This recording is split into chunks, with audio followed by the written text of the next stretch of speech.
भी बात सही है। हम करते वही हैं जो हम ठान चुके हैं, मान चुके हैं, जिसे हम चाहते हैं, मगर लेकिन होता वही है जो ईश्वर चाहता है। हमारे अंदर मन में लग रहा है विचार व्यक्त, किसी बच्चे ने नहीं, यहाँ पे मुझे पढ़ना नहीं है, इस जगह पे मुझे जाना नहीं है, उसके अंदर मन में पहले ही विचार व्यक्त हो चुके हैं। वो तो माँ बापों को, बच्चों को, टीचरों को, औरों को गुमराह कर रहा है, उसका मन तो कहीं और है। प्रेजेंट बॉडी एब्सेंट माइंड बोलते हैं ना, इस तरीका से उसका शरीर है वो एक जिस जगह पर मिट्टी के समान रखा हुआ है, मगर उसका तन मन कहीं तो अंत लगा हुआ है। तो इस विचार से आप लोग अपने माँ बापों के साथ में मिलकर के अपना स्कूल चुने, अपना अध्यापक चुने, अपनी अच्छी जगह चुने, अच्छा अपना मित्र चुने, क्योंकि आप लोग अपने मन की सुनोगे तो आप लोग कभी जीवन में सक्सेस नहीं हो पाएंगे। मन तो चाहता है कि मुझे सुकून शांति हर वक्त एसी से निकलना ना पड़े, कष्ट पीड़ा ना पाए, और जो कष्ट पीड़ा नहीं पाता है वो आगे नहीं बढ़ता है। वही तो सक्सेस है। सोने को कितना तपा जाता है वही तो चमकता है, जो तपता है वही चमकता है। तो आप लोग कष्ट पीड़ा नहीं पाना चाहते हैं तो शिक्षा से दूर हो जाएंगे, शिक्षा से वंचित हो जाएंगे। जो आप लोग जैसे हथौड़ा छेनी वाली जो मार खाता है पत्थर, वही तो मूर्ख बनता है, वही तो खूबसूरत होता है, दुनिया उसके सामने सर झुकाती है।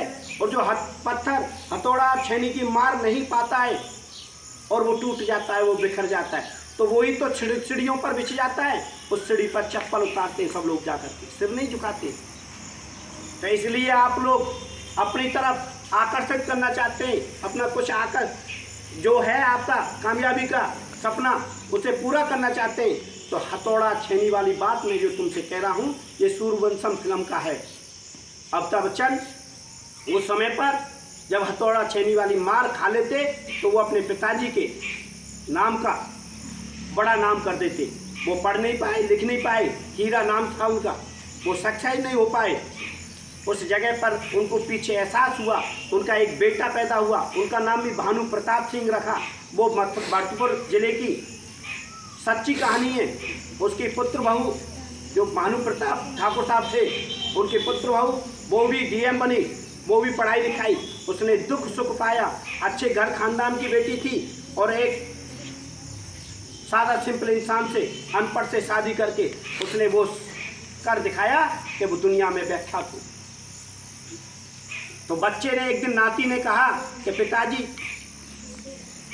तुमसे बाबा क्यों नफरत करते थे, क्योंकि तुम पढ़े लिखे नहीं, उनका कहना नहीं माना।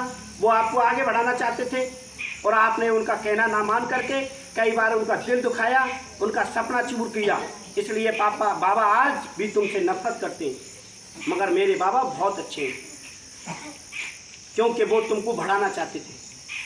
इसी प्रकार आपके माँ बाप आपको बढ़ाना चाहते हैं, अच्छे स्कूल में पढ़ाना चाहते हैं, आपको मार पीट करके आपके टीचर भी आपको बढ़ाना चाहते हैं, आपके अच्छे विचारों के साथ में वो आपको व्याख्यात करना चाहते हैं, क्योंकि टीचर तुम्हारा कोई दुश्मन नहीं है, माँ बाप तुम्हारे कोई दुश्मन नहीं है। सबसे बड़े मित्र हैं तो माँ बाप और दूसरे नंबर पर टीचर है।